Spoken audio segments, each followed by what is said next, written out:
Comenzamos con Conversaciones de Oro y esta es una edición muy especial que siempre es posible gracias al equipo de gestión cultural de Petroperú que fomenta este ciclo de entrevistas.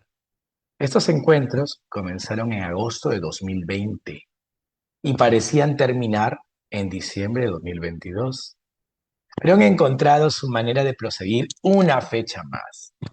El premio Copé de Cuento fue conseguido por primera vez, recuerde usted, querida audiencia, en 1979, del siglo pasado. Esto es del siglo pasado, hace más de 40 años, 44 años.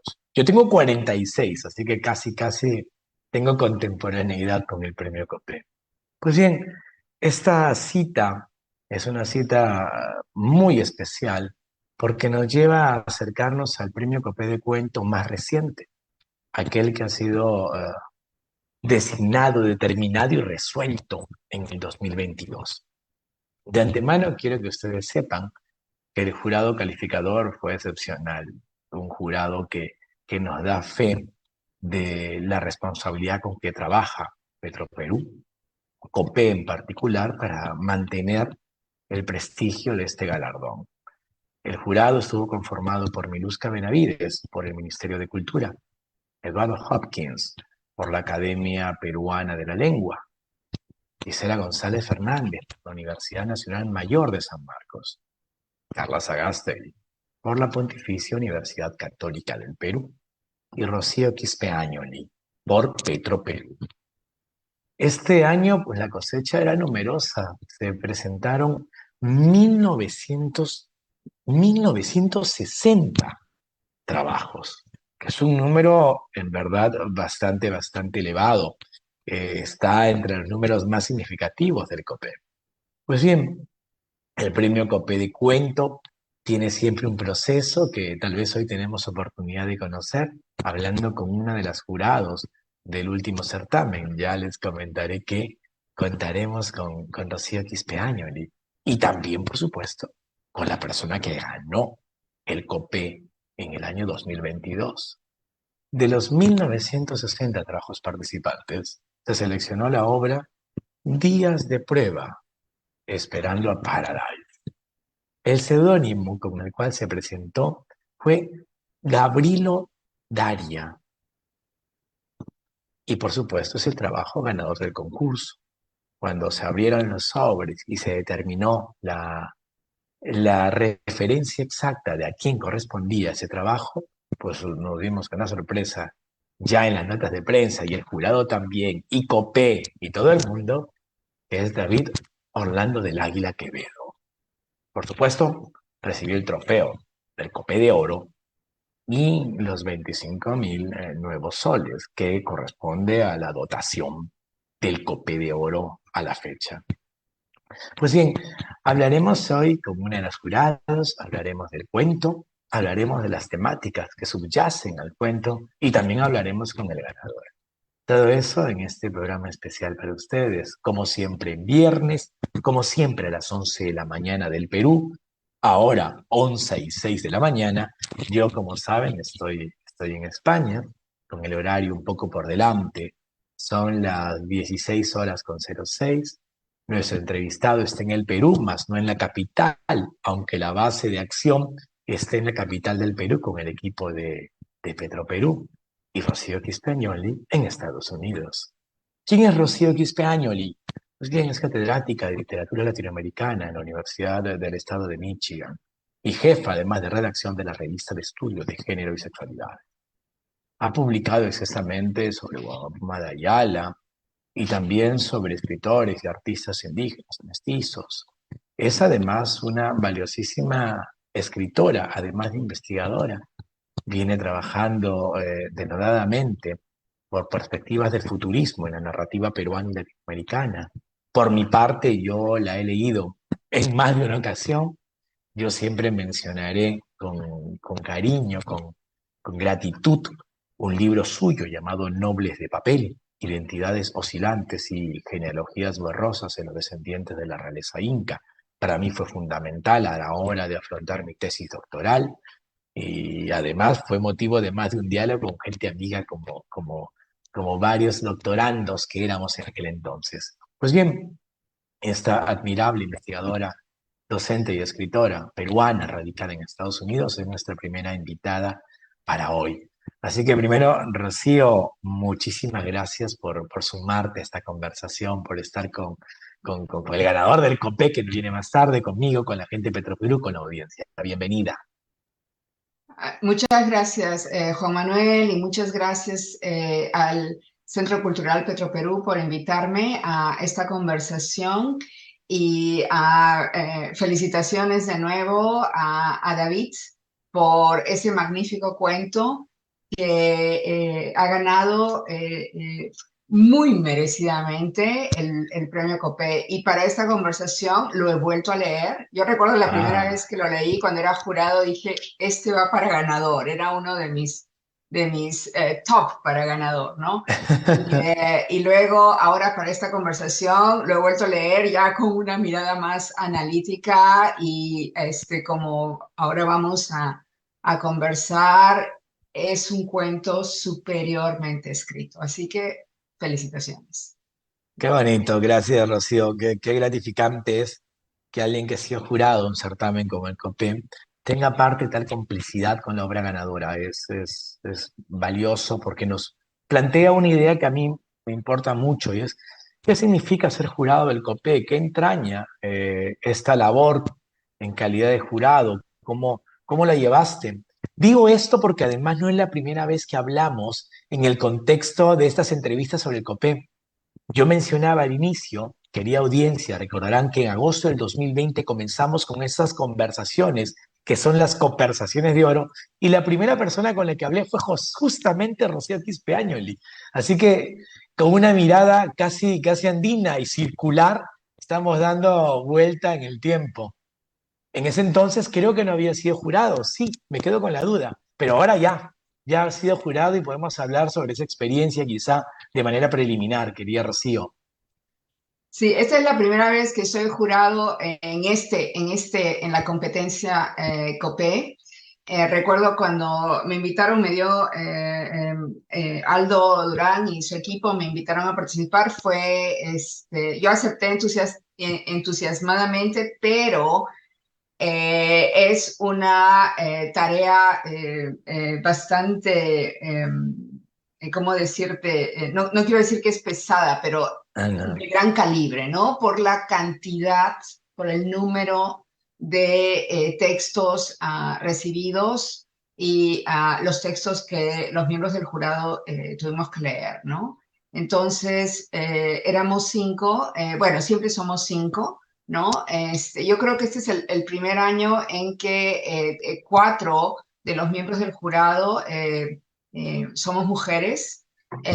Y eso también me sirvió mucho a mí como crítica y analista literaria, ¿no? Como estudiosa de la literatura peruana, prestar atención al proceso de lectura, ¿no? Del equipo, ¿no? Del equipo que teníamos que al final tomar decisiones, pues, ¿no? Entonces, una de las cosas que me gustó mucho y es algo que quiero decir públicamente porque a veces surgen dudas, ¿no? Es que a diferencia de otras competencias cuyos nombres no voy a mencionar, fue totalmente anónimo. Realmente no sabíamos a qué autor estábamos leyendo. Y eso es muy importante, Sí. entre otras razones, porque consciente o inconscientemente, ¿no? Pueden surgir, somos seres humanos, los jurados pueden surgir parcialidades, ¿no? Parcialidades, así sean inconscientes, ¿no? Y esas parcialidades, perdón, nos pueden condicionar a favorecer uno u otro cuento. Entonces, yo creo que en esta competencia, y no digo que no haya sucedido en las anteriores, por favor, esta es la que he visto de cerca, eh, realmente sucede lo que yo digo cuando les enseño a mis estudiantes, ¿no? Que es el caso del cuento de David. El texto se mantiene solo. Yo no necesito saber quién es el autor o yo no necesito saber la identidad genérica, social, étnica, geográfica, política, ¿no? Del autor. El texto se sostiene solo, ¿no? Y bueno, ha sido una experiencia muy gratificante. Yo le comentaba a Aldo Durán en otra conversación que yo, claro, tuve que desarrollar un método de lectura porque solamente creo que son 2 meses para leer la primera, 2 meses y medio más o menos, para leer el primer grupo, ¿no? Que nos toca a cada uno, que es más o menos 1200 cuentos en este caso y luego poder ir encontrar métodos, ¿no? De calificación y de evaluación y poder identificar cuáles son los que pueden pasar o están calificados o son extraordinarios para pasar a la siguiente ronda, ¿no? Que es la segunda ronda es cuando discutimos. Los que consideramos mejores, ¿no? Del grupo que nos ha tocado a cada uno. Y las discusiones fueron muy interesantes con mis colegas del jurado, fueron muy respetuosas, muy colegiales, diríamos, ¿no? En el ámbito profesional y yo aprendí también de mis colegas, ¿no? Así que esa ha sido mi experiencia. He sacado otras conclusiones que no tienen que ver específicamente con el cuento, son otras conclusiones que yo llamo sociología de la literatura, y me ayudan a mí mucho como estudiosa de la literatura peruana en mi ámbito, en mi campo de reflexión, ¿no? Así, es una experiencia enriquecedora, es fuerte, es muy intensa y es muy enriquecedora al mismo tiempo. Qué bueno, Rocío, te agradezco mucho el darnos tanto detalle para poder vislumbrar lo que significa el tener el rol de jurado en el premio COPE.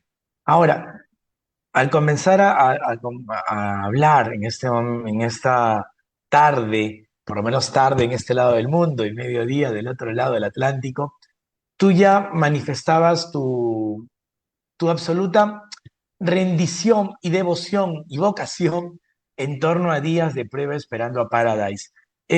Para que nuestra audiencia, que no ha leído el cuento todavía y no tendrá oportunidad de leerlo tan prontamente, se familiarice, ¿cómo deberíamos enmarcar este cuento si es que deberíamos enmarcarlo de algún modo? Si bien la literatura peruana del siglo XX la hemos leído siempre en el plano de la expresión realista, este cuento no lo es. Entonces, primero me importaría mucho dónde situar el cuento.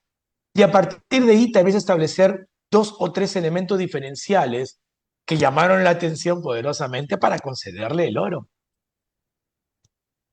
Ok, bueno, hay varias cosas aquí, ¿no? Yo creo que una de las cosas que me llamó la atención es que el cuento no partía ni utilizaba temas trillados, ¿no? Temas Ujú. trillados, y aún así, si tú como escritor partes de un tema trillado, lo importante es cómo lo tratas, ¿no? Darle un nuevo giro, ¿no? Entonces no habían temas trillados y son cuentos que se escriben fuera de o lejos de, y la acción sucede lejos de el centro urbano dominante del canon de la literatura peruana, que es la ciudad de Lima, ¿no? Ujú. Así que eso me llamó la atención desde cómo se plantea la trama. El protagonista se llama Uchisa. Inmediatamente, bueno, cuando terminé de leer el cuento, busqué, ¿no? Porque esto me suena a lugar geográfico, ¿no? Entonces, lo busqué en el mapa simplemente para ubicarme, ¿no? Y empieza como un cuento de registro realista, pero luego hay un guiño. Y hay varios guiños. Yo he contado por lo menos 9 guiños al lector, guiños de que esto no Esto es no es. realismo, ¿no? Y dentro de esos 9 guiños, a su vez, hay subguiños, ¿ya?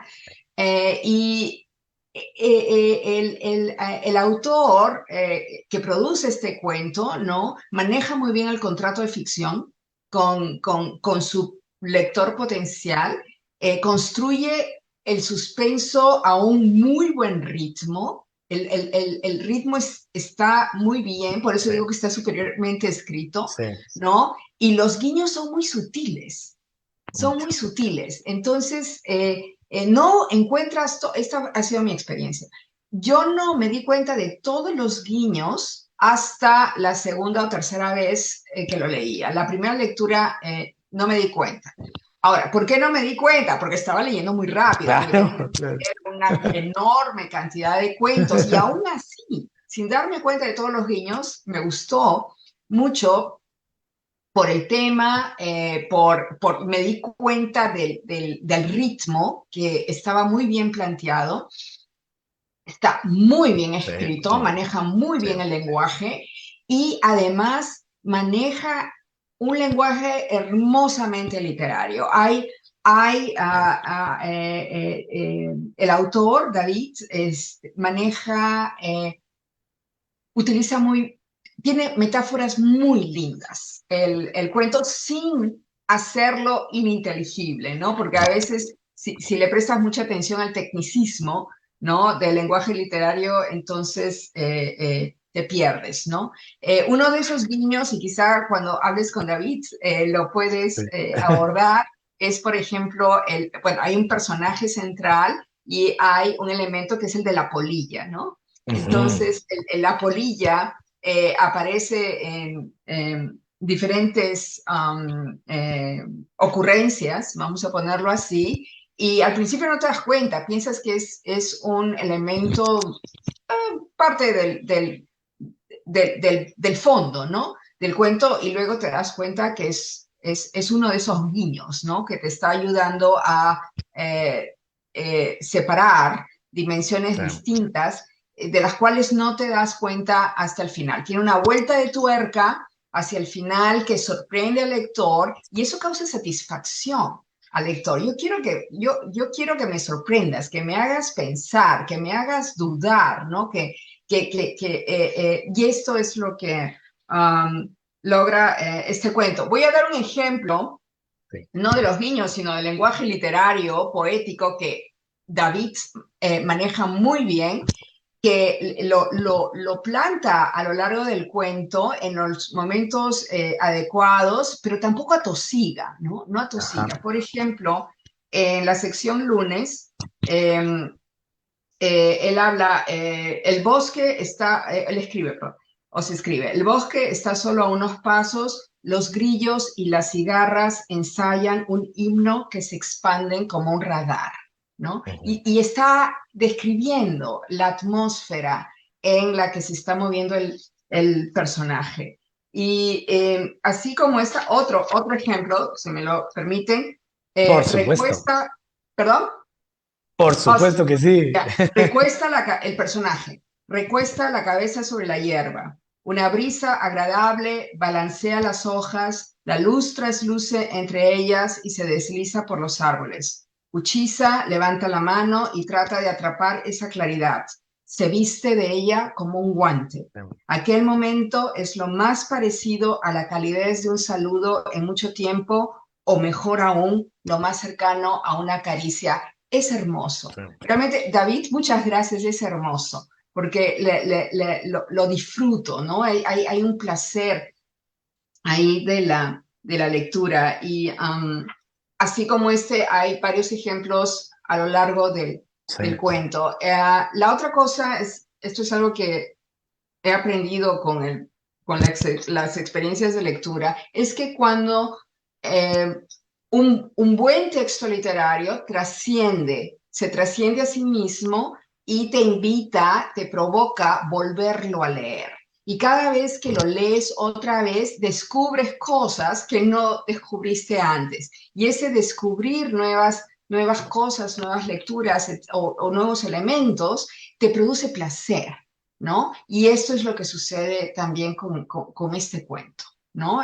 Por eso, y cada vez que lo leo me gusta más que la vez anterior.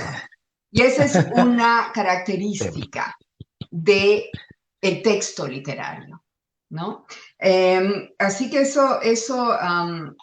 no quiero dar muchos detalles porque no quiero echar a perder la experiencia del lector. Y la otra cosa es que se enmarca dentro del género, si podemos hablar de género, de lo que yo llamo futurismo. Yo prefiero hablar de futurismo y al final pude negociar con los miembros del jurado de utilizar esta designación para caracterizar el cuento ganador. El futurismo es un concepto que prefiero utilizar antes que ciencia ficción, Sí, porque especula sobre el futuro, ¿no? Y sí, dentro de eso, yo creo que es un género en el que la literatura peruana tiene mucho por decir, está todavía en surgimiento, ¿no? Y lamentablemente, si lo ves desde el punto de vista del canon, que está regido por el realismo, se ve, bueno, esto es también una crítica a la ciencia ficción como literatura de entretenimiento de escape, ¿no? ok. Y sí, es entretenida, claro, te produce placer, ¿no? Pero la poesía, o leer el Quijote te produce placer. Claro. Así que eso no le quita mérito. Y además, eh, aborda temas muy serios, ¿no? Yo Sí. creo que es un reflejo del presente, de nuestro presente, de cosas que pasan en nuestro presente, en este caso en el Perú. Y también esto para terminar, que aborda el espacio o un espacio amazónico, ¿no? Amazónico andino, que está muy poco explorado dentro del futurismo y para el cual es una enorme beta. Yo creo que esa es una de las direcciones en la que yo recomendaría a los escritores que quieren trabajar estos géneros o que les gusta la ciencia ficción, los peruanos, ¿no? Y peruanas, que quieren trabajar ciencia ficción, que apunten por el futurismo partiendo de lo que tenemos en el Perú, costa, sierra y selva, no solamente ¿cómo se llama? Sierra. Una Sí, aclaración, cada vez que se habla de andino, yo entiendo dentro del Perú, andino se asocia no a la cultura andina, a la sierra, pero desde afuera, cuando hablamos de literatura andina, es sí. todo el mundo andino, más allá de las diferentes regiones geográficas, ¿no? Y ahora sí distinguimos entre andino y amazónico, ¿no? Pero se cruzan también, ¿no? Sí. Como se cruzan en la historia. Así que, bueno, podría hablar muchísimo tiempo sobre el cuento, lo voy a utilizar en mis análisis, ya hablaré más con David al respecto, ¿no? Yo estoy muy contenta que haya ganado, se lo merecen. Qué bonito, Rocío. Una cuestión que queda como ejemplo y prueba del valor del cuento es lo que te ha pasado a ti y a mí, que el cuento nos pide la relectura, no por un asunto cognitivo de comprensibilidad, sino para magnificar la experiencia del cuento. Y es verdad, como tú bien planteas, que incluso el giro sorpresivo no se arruina porque ya lo sabemos en la relectura, sino que se amplifica de manera muy poderosa porque tenemos otros elementos para disfrutar el efecto que nos genera. En ese sentido, Rocío, yo valoro mucho además ese romper las lanzas por un encaminar el futurismo en la ficción peruana desde esta mirada que tú nos dices. Como una pregunta mucho más breve, pero que igual es pertinente, ¿qué rol cumple este cuento dentro de esta ascripción en la narrativa peruana? Es, estamos hablando del primer gran cuento premiado en un certamen nacional que tiene esta expresión. Yo creo que sí, hablando de futurismo Sí, sí, sí. específicamente, ha habido cuentos premiados por Copé, ¿no? Como justamente el de Washington Delgado, Correcto. que fue el primero. El de Washington Delgado tiene coqueteos, ¿no? Con dimensiones paralelas o sobrenaturales, pero el texto no está pensando futurismo, ¿no? No, O ciencia no, ficción, o no. especula. Sí, Lo que, por ejemplo, especula. sí podría decir que el de Washington Delgado con el de David del Águila son especulaciones, ¿no? El género o lo que se considera hoy ficción especulativa incluye muchos géneros que se han ido produciendo en América Latina, qué sé yo, en los últimos 50 años, Sí. por decir, por lo menos. Ya, pero si nos apuntamos hacia el futurismo, o sea, cómo pensar, imaginar, especular acerca del futuro a partir de lo que tenemos, del repertorio de imágenes, temas, paisajes, lugares, espacios peruanos, este cuento, al ser premiado por una competencia como COPE, abre muchas puertas, ¿no? Y yo creo que no quiero llamarlo un punto de partida porque han habido puntos de partida anteriores, pero afianza, ¿no? Porque al Sí. ganar un concurso literario, eh, eh, rompe una parte de la pared del Sí. canon, ¿no? Qué Realista. maravilla, ¿no? Me entusiasma mucho que eso Sí, suceda. No vamos a ver yo creo que no vamos a ver su efecto sí.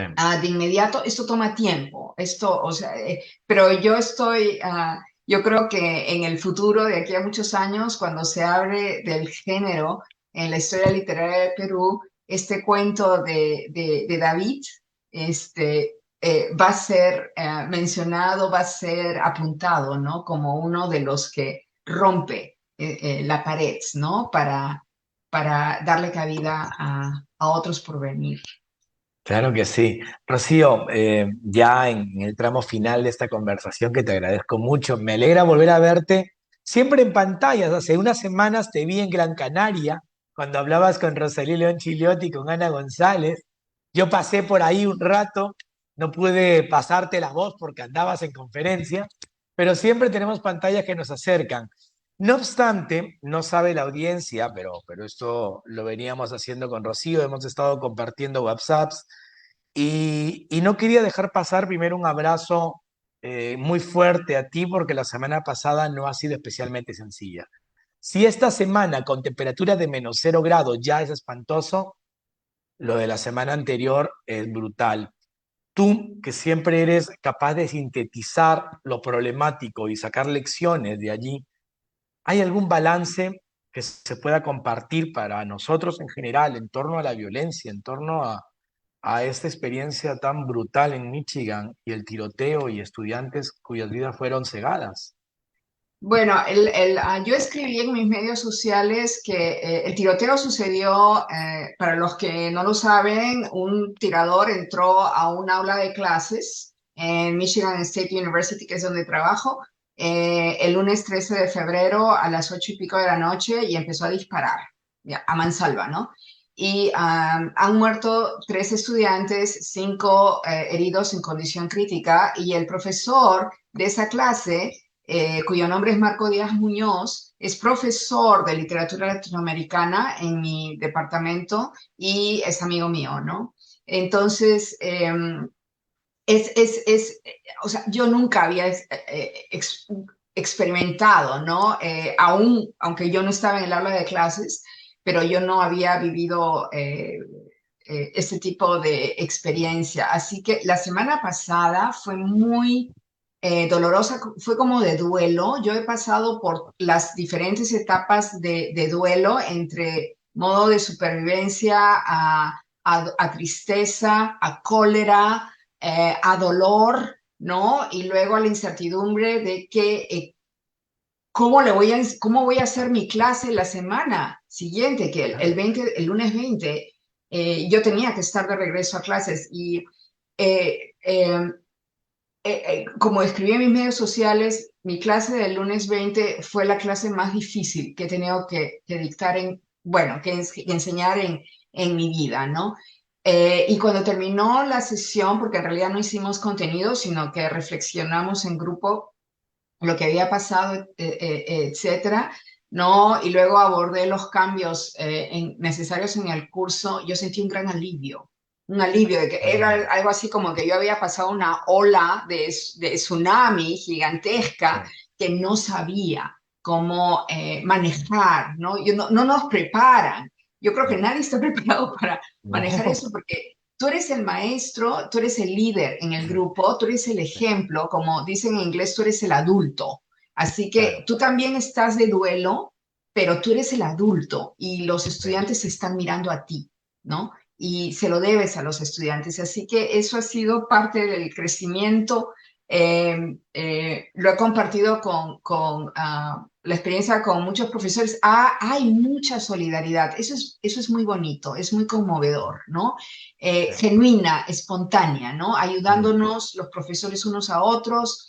¿Cómo vas a hacer esto? ¿Cómo vas a hacer lo otro? Y también con nuestro colega Marco Díaz en mucha solidaridad y eso te hace sentir bien. O sea, como yo les digo a mis colegas y a mi jefe y a mis decanos, ¿no? Por lo menos algo bueno sale de aquí, ¿no? Sí. Sale lo genuinamente cálido y conmovedor de los colegas, ¿no? Y seguimos nomás y nos Claro. llega la tormenta de hielo encima de todo, Y en pero plena tormenta, tú aceptas una llamada para conversar felizmente sobre literatura. bueno, la tormenta fue miércoles y jueves, o sea que ahora ya está, ya hemos pasado, ¿no? La tormenta de hielo, pero bueno, por algo pasan las cosas y como yo digo, lo que no mata engorda, ¿no? Eh, Crecemos. Y también como yo les expliqué a mis estudiantes, esto también se aplica a esta presentación. Cuando yo entro a la clase y empiezo a enseñar mi clase, yo me olvido del resto del mundo, Sí, ¿no? Yo como que entro a una dimensión paralela sí. y me olvido de todo. Es muy terapéutico. Así que yo agradezco la oportunidad de conversar hoy. Me ayuda mucho. Muchísimas Gracias. gracias, Rocío, y yo mandarte un abrazote más fuerte. Ya seguimos hablando por el otro canal. Que te vaya muy bonito, tengan un lindo fin de semana y gracias por estar aquí para esta entrevista. Querida audiencia, el programa continúa. Y es que ya han podido escuchar a Rocío Quispeañoli hablando del cuento ganador de David del Águila Quevedo. Pues yo menciono algunas líneas biográficas de David, porque luego habrá un video de semblanza, pero recordemos que él es de Tarapoto, nació en el año 1988 y es además de escritor, es dibujante y artista plástico.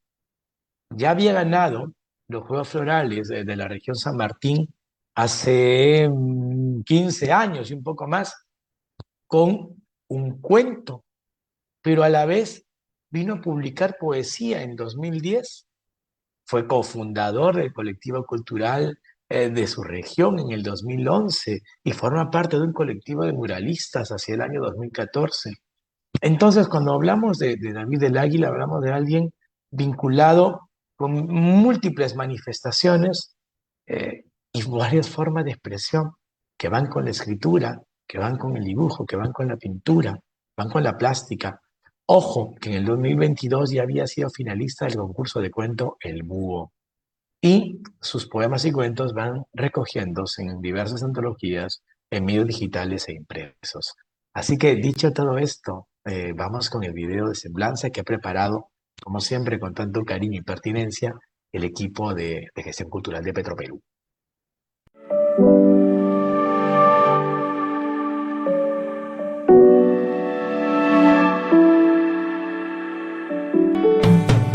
Hace 2 años lo escribí, durante la pandemia, y digamos que, que fue un momento en el que estaba tratando digamos, de explorar un poco más en la escritura, digamos, fue avanzando, fue creciendo, digamos, tanto el cuento y yo avanzamos juntos, hasta que lo revisé hace poco, o sea, digamos, unos meses antes del cierre del concurso, y dije que podría tener potencial para más.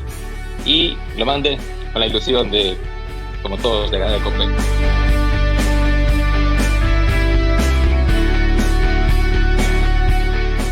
David Orlando del Águila Quevedo nació en Tarapoto en 1988. Es dibujante y artista plástico, ganador del concurso de cuento en los Juegos Florales de la región San Martín en el año 2007. En el 2010 publicó el poemario Habitado, cofundador del colectivo cultural Asteroide Biblioteca Móvil en el año 2011 y del colectivo de muralistas Muralización Nacional en el año 2014.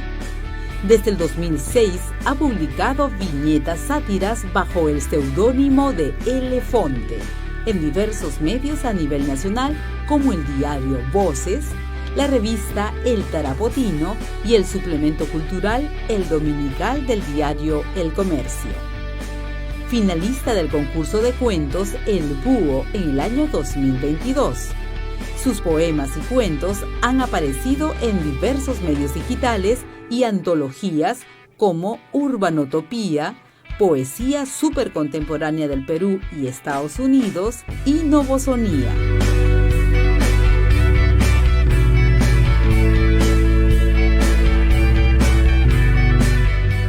El Copeo, pues, como se sabe, es el premio más en narrativa, en poesía, el premio más importante en el Perú, es que se ha mantenido más de 40 años activo. Así que ganarlo es como es una carta de presentación. Puedo decir que no se limiten, que escriban, que la imaginación es un gran refugio.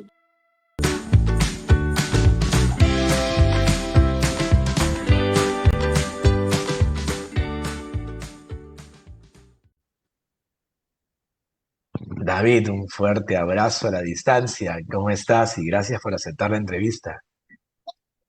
Juan Manuel, ¿cómo está? Un gran abrazo para ti. Y también quiero agradecer a Rocío Quispe por esas palabras.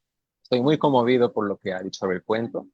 Incluso he aprendido yo también sobre lo que ha descrito, sobre cómo ha hablado del cuento, que también hay cosas que uno como autor a veces simplemente, como lo escribe a veces con una parte que a veces está ahí de manera insistiva y de pronto alguien te lo dice, el cuento está escrito de este modo y tú dices, wow, es cierto. Así que gracias a Rocío por sus palabras y también muy conmovido por ello. Qué bonito, gracias David. Es una maravilla que tengamos aparte la disposición de una jurado que, además de ser rigurosa y de ser tan valiosa, tenga esta cualidad humana de expresar con tanta generosidad, pero también con tanta justicia, lo que le genera un relato de la magnitud del tuyo. David, una primera pregunta que a mí me suscitó el cuento cuando lo recibí fue la elección del seudónimo, por un lado, y luego el título. El título es un título con 6 palabras, no es un título breve, es un título que utiliza el verbo esperar, pero también juega con la idea de días, que ya sugiere la visión de un diario, y luego el gerundio, esperando. Todo esto, mi primera pregunta tiene que ver, David, con la decisión sobre el seudónimo y luego si tuviste un debate personal en torno a titular este notable relato. A ver, la verdad sobre el seudónimo no hay no hay mucho misterio en realidad. Creo que me gustó un texto de Rubén Darío, agarré el Darío y Gabriel me sonó un buen nombre y lo usé nada más y lo mezclé como Gabrilo Daria y solo una mezcla nada más ligado al apuro de ponerle un seudónimo tal vez al cuento, porque ya si has invertido meses escribiendo un cuento y tal vez semanas poniendo el título, ojalá que el seudónimo no te quite más tiempo, no pones la mezcla, una mezcla en sí, no hay mucho misterio. Gracias, David. David, cuando uno se adentra en el cuento, la primera sensación que a mí me da es que estoy frente a esta narración tan poderosa en imágenes. Hay una inmersión a la cual te lleva este cuento de formar parte de lo que le pasa a Uchisa. Uno va mirando, va oliendo, va percibiendo esas texturas. Hay hay un trabajo fascinante en torno a lo sensible, de tal modo que aún hay un apelar de manera muy notoria a nuestros sentidos. Entonces, una primera sensación es cómo en este cuento tenemos un relato sostenido en un solo personaje que espera por otro personaje, es la primera idea del pacto, y un entorno inmenso. Es una historia mínima, en principio. Mi pregunta entonces es la siguiente. ¿Cómo te sentiste al desmontar la trama, en principio, de varias líneas que pudieron abrirse, pero no, hay una concentración inicial en torno a este protagonista? ¿Cómo lo asumiste tú? ¿Cómo asumiste avanzar con este relato desde esa trama sencilla, sencilla en la mejor visión del término, que luego va magnificándose y mostrándonos capas y dimensiones diferentes? Sí, creo que, digamos, para entrar más en detalle sobre este tema, Sí. digamos, soy un, digamos, escritor que ganó el premio Copec que jamás ha publicado un libro de cuentos. Creo que ha sido el primero, creo, en que no ha publicado un libro de cuentos hasta ahora. Pero ¿por qué? Digamos, tiene que ver justamente con la forma en que escribo. Soy muy perfeccionista escribiendo. Y a veces la perfección no es real, nunca se alcanza. Es también una especie de límite que te pones a ti mismo para avanzar, también para publicar o para escribir. Este tipo de cuento siempre avanzo, o sea, lo tengo hecho antes en la cabeza antes de escribirlo. Ujú. Y varios textos que he mandado a otros concursos o cuentos siempre ha sido así, ese modo de trabajo. Trabajo como esqueleto, o sea, creo la trama en partes, digamos un pequeño esqueleto, como espina de pescado o algo así. Sí. Y después, cuando ya tengo planteado bien lo que el cuento es, hacia dónde va, porque no me gusta trabajar a ciegas, lamentablemente es así, Ujú. en este modo, y luego ya lo voy copando, lo voy llenando. Porque este cuento justo creo tiene esto, digamos, el impacto es final, tiene que ver con que la trama es un increciendo, ¿no? O sea, Bien. claro, tenía que estar bien planeado, bien planteado. Así que, digamos, yo soy un autor que viene de la poesía, he escrito libros de poemas, un libro de poemas, pero como muchos cuentistas o narradores, hemos iniciado en la poesía. En el caso escribiendo mala poesía, lamentablemente soy un mal poeta, pero lo que me dio la poesía es eso también, digamos, este poder llenar este esqueleto, digamos, Mm. matemático, o con esto, con sentimientos, con emociones, o sea, porque en sí no toda la narrativa es matemática, ¿no? La narrativa no es matemática para nada, pero tiene sí un inicio, un final, un desenlace, tiene estructura, ¿no? Digamos, y ese cuento es así, es una estructura llenada con emociones, se puede decir. Ujú. Gracias por esa confesión que viene de maravilla para poder tener una mirada extra sobre el cuento. Esta mañana estaba en la universidad, creo que no hemos podido conversar mucho, David. Yo investigo para una universidad española y justo hablábamos con mis estudiantes y con el grupo de investigación sobre esta era del antropoceno y cómo el impacto del ser humano nos permite leer de un modo incluso político el presente. Y yo cuando hablaba con los estudiantes me pasó un poquito lo que también decía Rocío Quispeañoli. Yo sacaba a colación días de prueba esperando Paradise, porque el cuento nos permite también ser permeables a una lectura de ecocrítica, en tanto el Claro. ambiente tiene un rol en este relato. ¿Cuánto tomó de ti esas decisiones de trabajar ese contexto natural al cual nos involucras, nos interpelas y nos llevas hasta esas orillas. ¿Qué tan importante era primero plasmarlo y luego cómo fue trabajarlo en tu relato con las palabras?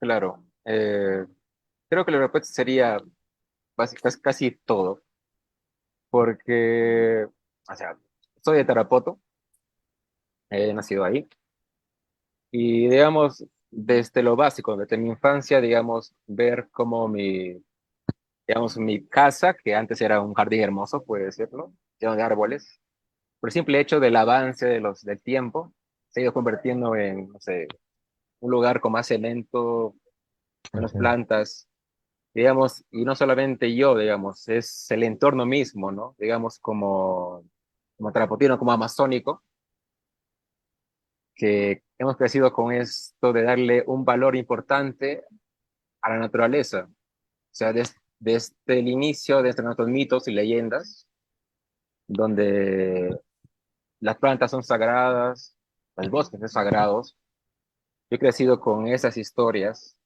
y creo en ellas de un modo poético, creo en ellas, o sea, son para mí muy importantes.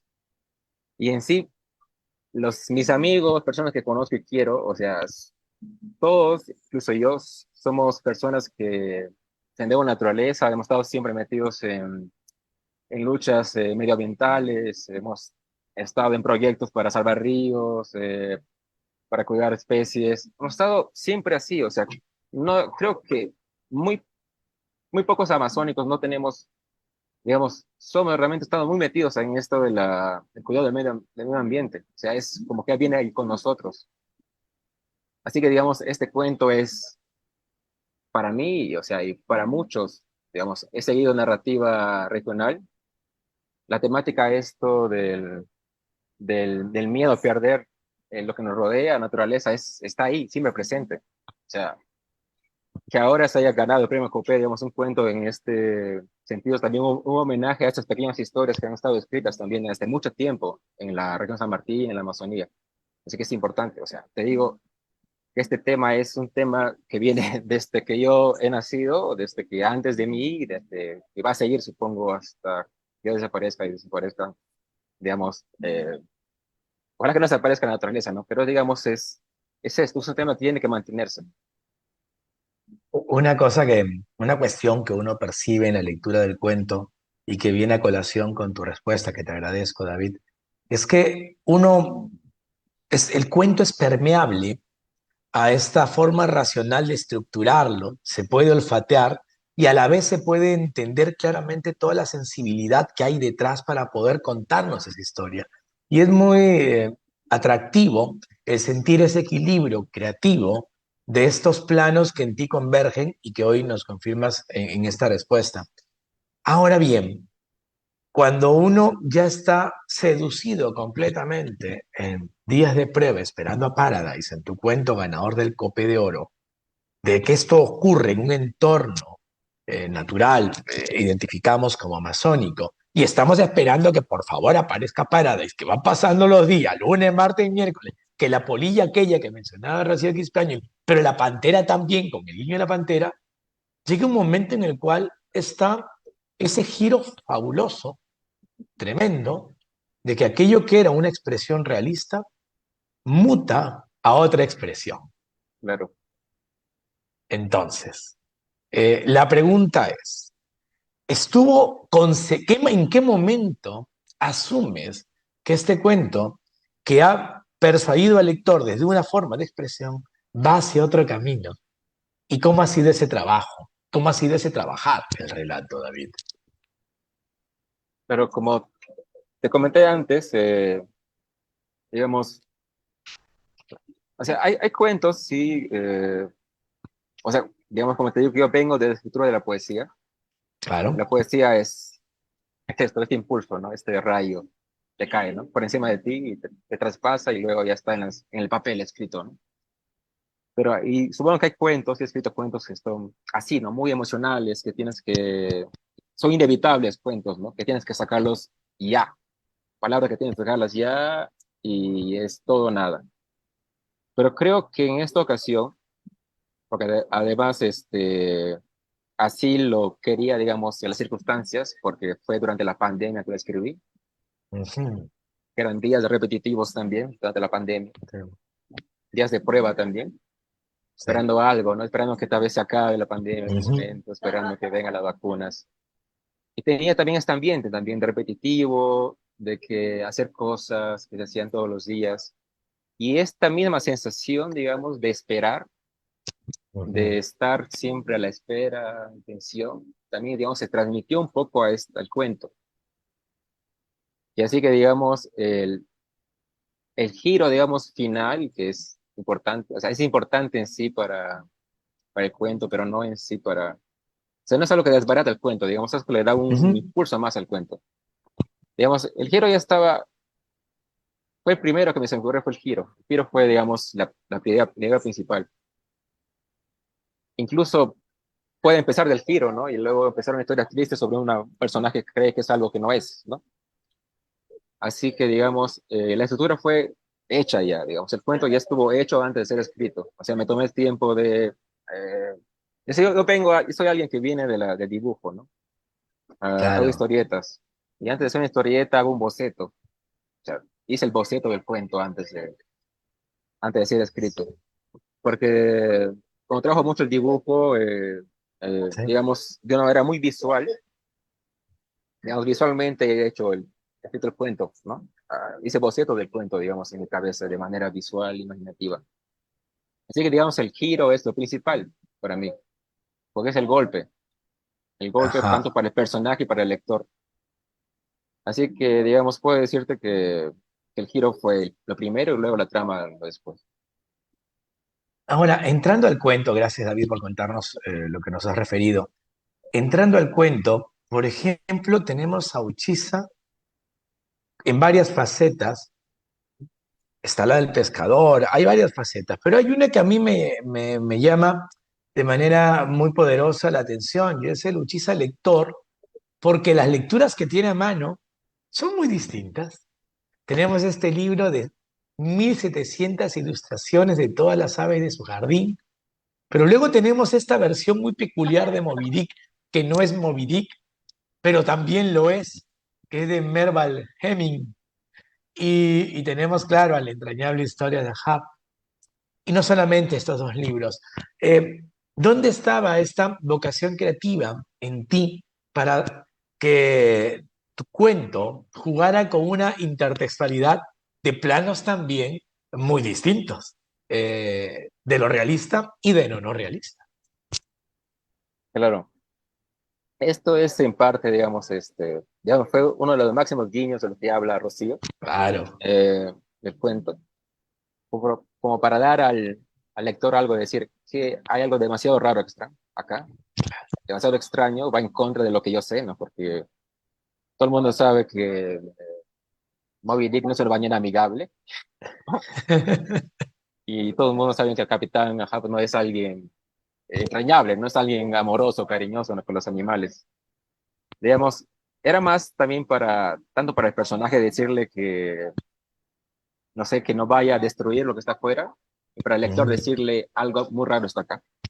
sí, Digamos, ese elemento fue para, como dice Rocío, digamos, el guiño principal para decir que como lector sí, y como personaje, que hay algo demasiado extraño en esta historia y que, o sea, pueden haber cosas peores. claro que Sí, sí. En este cuento, cuando uno lo va leyendo, lo dicho, uno está inserto en el transcurrir de los días, domingo, lunes, martes, domingo otra vez, Paradise no aparece. Y casi a la mitad del cuento, lo cual es estructuralmente notable, Uchiza dice, soy un niño otra vez. Y entonces estamos ante el protagonista que es capaz de hablarse, reconociendo esa circunstancia. Y entonces también hay algo que cambia en la forma de escritura. Si al comienzo del cuento tenías esos largas oraciones, una sintaxis que nos daba una amplitud del panorama, llega un momento en el cual vas acortando muchísimo tus oraciones. Puedes tener punto seguido, dos palabras, punto seguido, una palabra. Más allá de que sea consciente o no, una de las cuestiones que yo disfruté del cuento fue leerlo en voz alta en la relectura, mi querido David. Hay un tempo que va cambiando en el ritmo y cadencia del relato. Eh, ¿Qué tan importante es para ti? Ya a eso voy, viniendo de la poesía, pero solamente por el mismo hecho de escribir, la musicalidad en una obra literaria. O sea, cuando Rocío habló de la parte de los grillos y el radar, Sí. decirle que estuve a punto de quitar esa parte, porque es como, es que hay un límite también, ¿no? Cuando escribe decir, esto está demasiado poético o hay demasiado, Claro. demasiado metafórico, Ujú. y temes de que la línea del, porque tú estás contando una mentira que quieres que sea verdad, ¿no? Que el lector de pronto salga mucho de la lectura y solamente se fije en las bellas palabras, pero tal vez le saques de este burbujo donde él está creyendo todo lo que está leyendo, ¿verdad? Sí. Y no quería abusar mucho de eso, no quería abusar mucho de las metáforas, quería que mantenga una línea real, pero, o sea, pero la imagen de bellas estaban ahí, o sea, caían, digamos, por su propio peso. Sí, los grillos son radares en sí, ¿no? En sí mismos, o cuando cantan, o de pronto un personaje puede sentirse como un niño cuando es amenazado, sentir un, digamos, un miedo que sintió cuando era pequeño, ¿no? Que de pronto llega a él de adulto y se siente ese mismo miedo y se siente un niño, ¿no? Un niño miedoso. Y así. O sea, creo que la belleza, la musicalidad es importante. O sea, en sí es un cuento que ha estado dormido durante 2 años. Ujú. Fue escrito en el 2020 y que lo he sacado del cajón, de los archivos, lo he vuelto a leer y he conectado belleza también yo. O sea, me he sorprendido también de lo que había escrito en ese momento y, y creo que en sí no hay que quitarle la belleza a la literatura, ¿no? O sea, no hay que tener miedo a las bellas palabras también. Y claro, o sea, aparte de la estructura, creo que la musicalidad y la belleza de las palabras son muy importantes. O sea, sí, creo que es un 50-50, claramente. Gracias, David. Eh, Paralelamente a la lectura y luego ya a la relectura del cuento, yo he estado volviendo a algunas revisiones sobre neurología y volví a encontrarme con un dato que a mí siempre me divierte, ¿no? Que el tamaño del ser humano es muy similar al de un gorila en tamaño, aunque el gorila pues, nos aventaja en fuerza, en potencia, pero si comparamos los cerebros, el cerebro del ser humano puede llegar incluso al kilo y medio, mientras que el del gorila puede estar entre 500 a 600 kilogramos, incluso la tercera parte. Esto lo menciono ¿por qué? Porque cuando uno piensa luego en el delfín también es como extensión un poco más grande, nada más que un gorila, un ser humano, o tal vez del mismo tamaño, pero su cerebro tiene 1,2 kilogramos, se acerca más al del humano que el del mamífero mencionado anteriormente. Ya otra cosa son las neuronas y las cortezas cerebrales. Yo ando dándole vueltas en la cabeza, David, a este nivel de especulación de que posiblemente el Homo sapiens sapiens en 10.000 años, 100.000 años, va a ser un Homo sapiens espacial, porque ya el camino hacia Marte está abriéndose. ¿Y qué cambiará en la configuración de nuestro cerebro? El hecho de que estemos en una gravedad distinta permanentemente, más allá de que estemos condicionados por burbujas, que hay otro tipo de tensión, de fricción, de fuerzas centrípetas y centrífugas, en fin. Si el Homo sapiens sapiens tal vez ya no va a ser un Homo sapiens sapiens, sino un Homo sapiens spati. Digo esto ¿por qué? Porque tu cuento nos lleva hacia el final, y sin arruinar la lectura a nadie que no lo sepa, a plantearnos la idea incluso de virus. Hablamos en software, hablamos ya de una altísima tecnología que se filia con el futurismo que bien refería Rocío Quispe-Añoli. ¿Qué tan gratificante fue no solamente el buscar en tu propia experiencia vivencial con el mundo natural amazónico, hacer lo otro, el familiarizarte con tal vez formas tecnológicas para poder volcarlas en tu relato? ¿Fue así en la operación o no tanto? Ah, digamos que eh, puede decirse que, digamos, la operación final, digamos, ¿no? Obviamente, eh, tiene que ver más con un, a ver, porque en sí, digamos, el relato de la, bueno, sin arruinar el final, ¿no? ¿Cómo hablar sin arruinar el final Sí. sobre esto? Pero digamos que la idea bueno, de un mundo ya devastado, en sentido de digamos, un sentido triste, digamos, a ver, para explicarme mal, para decirme más sobre ese tema, digamos que no lo pensé tanto así, como un relato futurista, en el Ujú. sentido de no sé, más en las emociones del personaje, digamos, lo trabajé como un humano primero, ¿no? Claro, como un personaje que sufre, que piensa, que espera algo, y, digamos, se fue insertando, digamos, el tema futurista mientras avanza la trama. Ajá. Era como dos triángulos que se van juntándose y al final forman un cuadrado, ¿no? O un espacio ya junto. Así que digamos que la trama se plantea así. O sea, no podría explicarlo muy bien en el sentido de si fue un momento futurista o no, pero sí podría decir que trabajo desde un lado realista hacia el lado futurista se han convergido en un punto medio. Podría ser así. Te Pero, agradezco mucho. Te agradezco mucho la referencia. Te cuento que por interno, Rocío Quispe Áñoli hace rato ya había llamado la atención sobre la referencia tan bonita a Rubén Darío.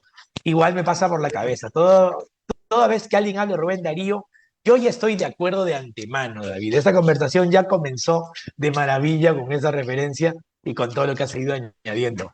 Hombre, ya toca despedirse porque ya pasamos las 12 en Perú, son las 12:04, aquí ya son las 5:04. Veto a saber qué horario es en Michigan, ya le preguntaremos a Rocío Quispeañoli. Yo solamente quiero terminar con una consulta. ¿Dónde te cogió la llamada o el correo de Petroperú con la victoria del Copé de Oro? ¿Estabas en un momento familiar? ¿Estabas en qué contexto? a ver, tiene una pequeña historia esto. Había perdido mi celular, digamos, una semana antes de Ya. la salga y dije, bueno, perdí un celular, bueno, el celular vale más, bueno, tiene un precio. Dije, bueno, no tengo tiempo de comprar un celular ahora, lo dejaré para después, igual nadie me llama, dije, ¿no? Ya. Y por esas fechas tuve que ir a un pueblo muy pequeño y muy hermoso cerca de Tarapoto, se llama San Roque. Fui sin celular, estuve un tiempo ahí, estuve, digamos, pensando en mi vida, en la vida, en naturaleza, Sí. por completo fuera de internet, sin celular y sin nada. La cosa es que al volver de ese pequeño viaje, eh, abro mi correo y estaba reventado de mensajes, y uno de ellos de Aldo, a quien le agradezco, diciendo por favor que me llame urgente porque me gané el premio Copé. O sea, y yo, y eso que resultó haber salido 2 días antes, o sea, por completo estaba como 2 días de retraso de saber que habías ganado el premio Copé. Así que inmediatamente gano un celular de alguien más, lo llamo y me entero, ¿no? Y Aldo me dice que sí, gané el premio Copé y que increíble, ¿no? O sea, es como que te vas al bosque como un escritor anónimo y vuelves y eres el ganador del premio Copé. Increíble. Con eso no hay nada más que agregar, David. Yo te agradezco la entrevista, el tono confesional tan cálido que nos has permitido, el abrirnos tu casa para poder dialogar no solamente sobre la escritura, sino ir hacia tus referentes familiares, literarios. Ha sido un placer. Y te mando un abrazo muy fuerte con mi gratitud y la gratitud de la audiencia, porque ya comentaremos un poco lo que han dicho quienes nos han seguido en la transmisión. Un fuerte abrazo y a la distancia. Muchas gracias, Juan Manuel. Muchas gracias a Rocío por esto. Y lo siento si he estado divagando mucho porque no soy muy, digamos, bueno en entrevistas, pero esta es mi tercera entrevista, así que creo que le hice un poquito mejor, creo, esta vez, las veces anteriores. Abrazo, Juan Manuel. Ha quedado de maravilla, David. Quédate muy tranquilo y muy orgulloso. Un placer. Muchas Querida gracias. audiencia, querida audiencia, el programa termina. Ha sido, como siempre, un honor y es un lujo hacer estas labores. A mí me contratan y me convocan para leer un gran cuento de hablar con una gran amiga como es Rocío Quispeañole y descubrir a un escritor del talante y el talento de David el Águila. No me puedo quejar. Pero ustedes sí pueden quejarse y por eso voy a ver las redes, a ver qué comentarios tenemos, que son positivos. Tenemos a César Pineda, Quilca, un saludo a mi tocayo. Me siento muy contento, que le vaya muy bien, dice él. Además tenemos a José Jarquín, quien dice viva, viva la literatura. Violeta González Blanco agradece la confesión de David, que ayuda mucho a quienes escriben. Además reconoce la gran invitada que ha sido y que es siempre Rocío Quispeañoli. Pues bien, es esto, es compartir con ustedes, querida audiencia, lo más selecto, y lo digo con claridad y con conciencia, de la narrativa corta en el Perú. Y entonces, pues estamos llegando a nuestro fin después de casi 70 minutos de transmisión. Aquí ya cae el atardecer, así que toca parar, ir a tomarse un cafecito y aprovechar el fin de semana. Espero que los días en Perú, tan duros, no lo sean tanto en lo venidero. Ojalá que haya fuerza y capacidad de diálogo y opción para la justicia y el perdón. Por lo demás, ya lo saben. Ha sido Juan Manuel Chávez para ustedes desde España. Sin embargo, ahora en Gran Canaria, lleno de oro. Muchas gracias.